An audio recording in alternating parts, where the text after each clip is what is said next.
Mi piace perché da tante materie prime arriviamo ad avere un prodotto finito che diciamo che è quasi un'arte. La so fare bene perché è proprio nel mio DNA, quindi appena vedo qualcosa che non va, cioè, è una cosa che viene subito così all'occhio. Non ci sono tempistiche stabilite. Questo un po' a sensibilità dell'operatrice che riesce a fare questa attività. Se si parte con una procedura sbagliata, iniziando male, non arriviamo ad ottenere l'effetto che vogliamo.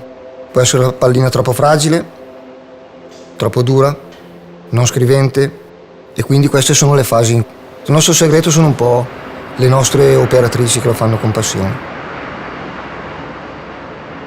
Si fa ad occhio perché non stiamo parlando di vernici innanzitutto, stiamo parlando di prodotti che sono vivi, noi li chiamiamo prodotti vivi i nostri prodotti, e hanno bisogno di avere anche loro le sfumature, non possiamo comparare una cosa con il computer, perderemo tutta l'artigianalità e tutto il bello di questo prodotto.